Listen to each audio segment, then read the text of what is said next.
Like, subscribe, and turn on post notifications. Hello, good morning, ladies and gentlemen. Today we have breaking news with the situation developing in Venezuela. President Trump is going to react in a moment, and we will capture his live reaction, and we will have our own commentary about what transpired so far. Thank you. I'm going to play this false news reporting just to provide you a little bit of context, and we will capture President Trump's live reaction, and we will provide our commentary. I'm on the East Coast, and if you're just joining us this morning, we have major breaking news. Venezuelan dictator Nicolás Maduro has been captured by U.S. forces. President Trump confirming the large-scale U.S. military operation overnight. Attorney General Pam Bondi confirming Maduro and his wife face drug and weapons charges in the U.S. And about 20 minutes ago, Vice President J.D. Vance revealing President Trump offered Maduro multiple off-ramps. All this comes after explosions rocked the capital of Caracas and surrounding states early this morning.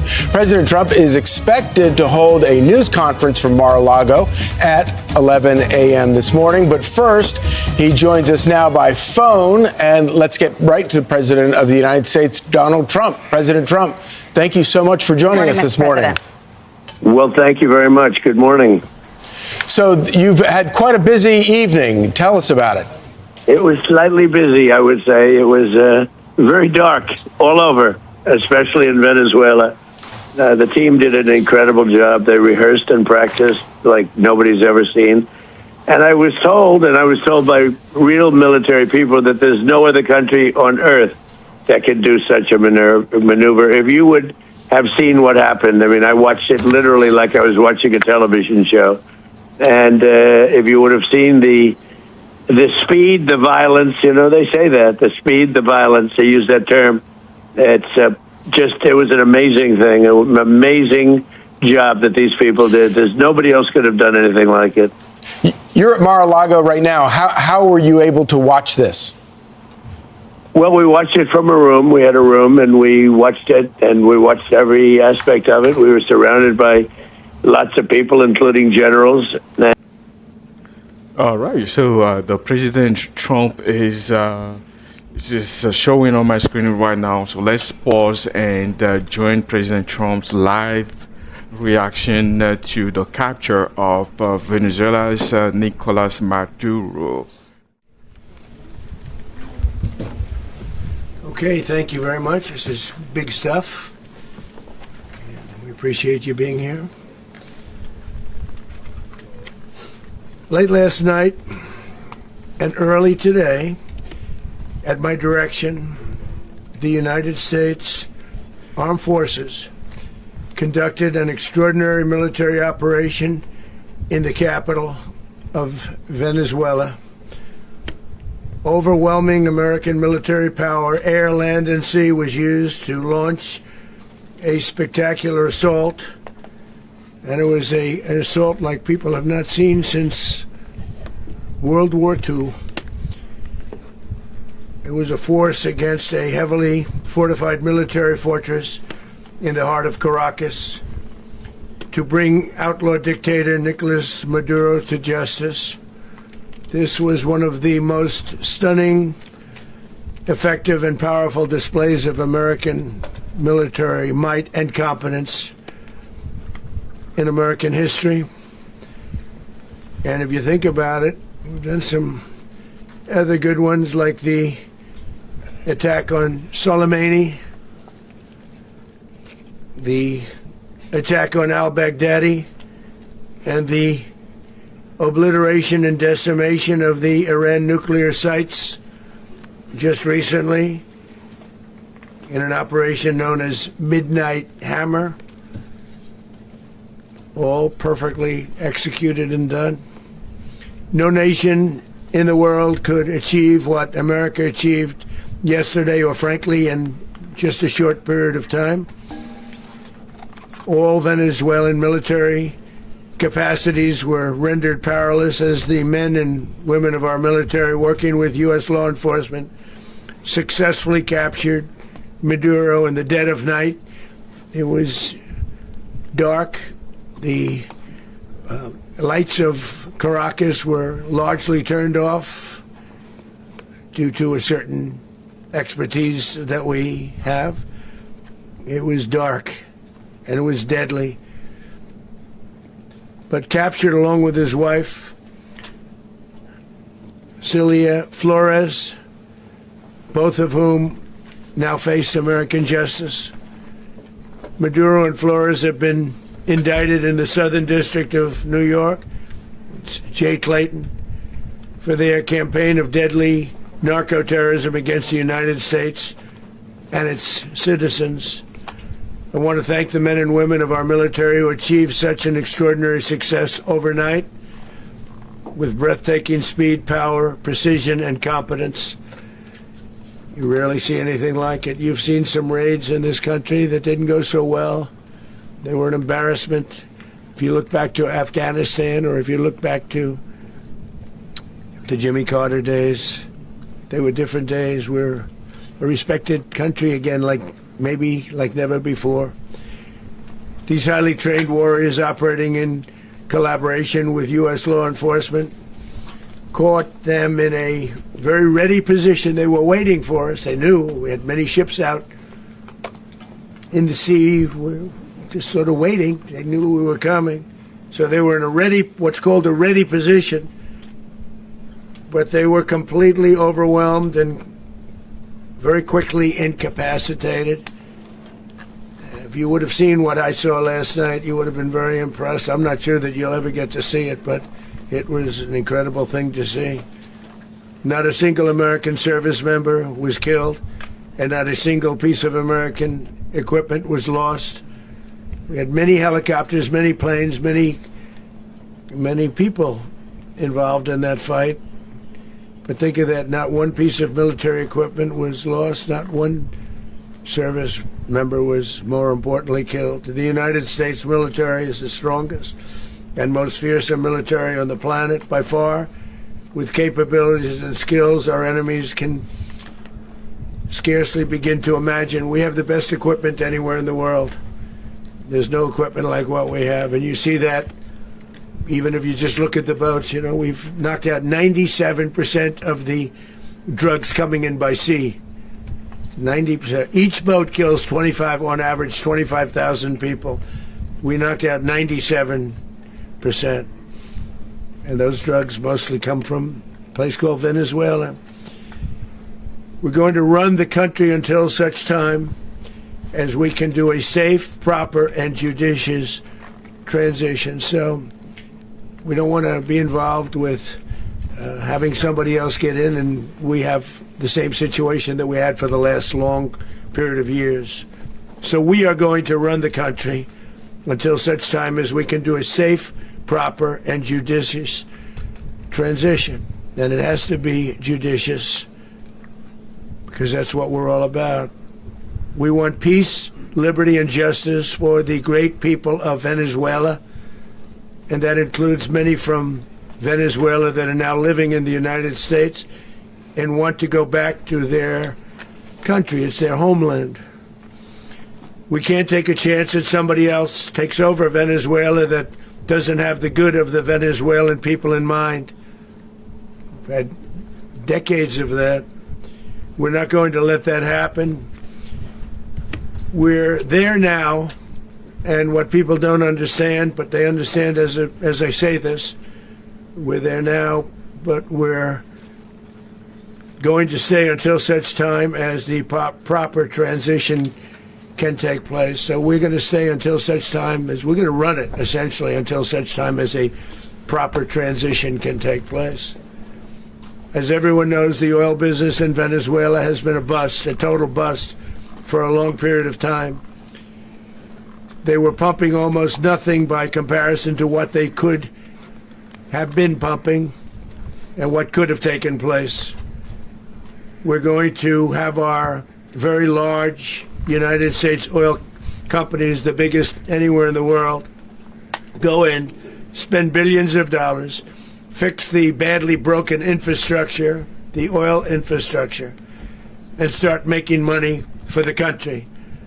And we are ready to stage a second and much larger attack if we need to do so. So we were prepared to do a second wave if we needed to do so. We actually assumed that a second wave would be necessary, but now it's probably not. The first wave, if you'd like to call it that, the first attack was so successful, we probably don't have to do a second, but we're prepared to do a second wave, a much bigger wave, actually. This was pinpoint, but we have a much bigger wave that probably won't have to do. This partnership of Venezuela with the United States of America, a country that everybody wants to be involved with because of what we were able to do and accomplish, will make the people of Venezuela rich, independent, and safe. And it will also make the many, many people from Venezuela that are living in the United States extremely happy. They suffered. They suffered. So much was taken from them. They're not going to suffer anymore. The illegitimate dictator Maduro was the kingpin of a vast criminal network responsible for trafficking colossal amounts of deadly and illicit drugs into the United States. As alleged in the indictment, he personally oversaw the vicious cartel known as Cartel de las Solas, which flooded our nation with lethal poison, responsible for the deaths of countless Americans, the many, many Americans. Hundreds of thousands over the years of Americans died because of him. Maduro and his wife will soon face the full might of American justice and stand trial on American soil. Right now they're on a ship. They'll be heading to, ultimately, New York. And then a decision will be made, I assume, between New York and Miami or Florida. But we have people where the overwhelming evidence of their crimes will be presented in a court of law. And I've seen it. I've seen what we have. It's both horrible and breathtaking that something like this could have been allowed to take place. For many years after his term as president of Venezuela expired, Maduro remained in power and waged a ceaseless campaign of violence, terror, and subversion against the United States of America, threatening not only our people, but the stability of the entire region. And you all saw it. In addition to trafficking gigantic amounts of illegal drugs that inflicted untold suffering and human destruction all over the country, all over in particular the United States, Maduro sent savage and murderous gangs, including the bloodthirsty prison gang Tren de Aragua, to terrorize American communities nationwide. And he did indeed. They were in Colorado. They took over apartment complexes. They cut the fingers off people if they call police. They were brutal. But they're not so brutal now. And I just have to congratulate our military, Pete and everybody, and our National Guard, because the job that they've done, whether it's in Washington, D.C., where we have a totally safe city, where it was one of the most unsafe cities anywhere in the world, frankly. And now. All right, ladies and gentlemen, I think this is a safe place to pause and provide our reaction. First thing first, shout out and respect to all U.S. military personnel, especially the men and women who put their lives on the line in operation like this. Whatever your politics are, the professionalism, the discipline, and coordination shown in this operation were undeniable. And I wanted to say congratulations to the U.S. Armed Forces. This operation, Midnight Hammer, is reported a U.S. ground operation involving the Delta Force. So I think this been an airtight operation security, well coordinated, executed, and frankly, a textbook special operation. So kudos to the U.S. Armed Forces. But I also want to talk about what is happening inside Venezuela. Today, Venezuela is deeply divided because there are many Venezuelans, especially the ones in the diaspora in the U.S., Europe, and Latin America, are celebrating. They see this as the beginning of the end of a regime that has brought economic collapse, repression, and mass migration. But on the ground, we are seeing Nicolás Maduro's supporters are still holding on. They are chanting loyalty and clinging to what's left of the regime, framing this as imperial aggression from the United States. So let's not pretend that this is a moment of national unity inside Venezuela. It is not. And I will also like us to be honest with ourselves and answer this question: why did the U.S. really do this? Ladies and gentlemen, let's not fool ourselves. We've been told for years that U.S. interest in Venezuela is about drug, narco trafficking, regional security. But President Trump just said the quiet part out loud. Let's remember, as far as 2017, during President Trump's first term, he openly discussed the idea of invading Venezuela. This isn't sudden. This isn't new. This development is surely not new. And worse, when President Trump says we are going to run the country until such a time we can do a safe transition, we will bring in the U.S. oil companies to extract more oil and make the Venezuelan people richer. Let's be honest, this is not mainly about drugs. It is not mainly about drugs. This is about oil, rare earth minerals, strategic control of resources in a changing global order. Venezuela sits on one of the largest proven oil reserves in the world, and that matters. It matters significantly to U.S. Strategic geopolitical. So what this really means is that if the U.S. is going to accomplish these goals, we cannot secure these oils, this oil. What this really means is boots on the ground, because to accomplish these goals, the U.S. will need boots on the ground. They will need boots on the ground to secure this oil, to stabilize a transition. And this cannot be done without boots on the ground. I generally pray for our service members and the Venezuelan people because history gives us reasons to be cautious. We remind everyone what happens in Haiti, Libya, and parts of the Middle East. So we know when it starts, this operation always have clear objectives, strong messaging, promises of stabilities, and unfortunately, they ended with prolonged instabilities, power vacuums, and ultimately, it is the civilians that will suffer.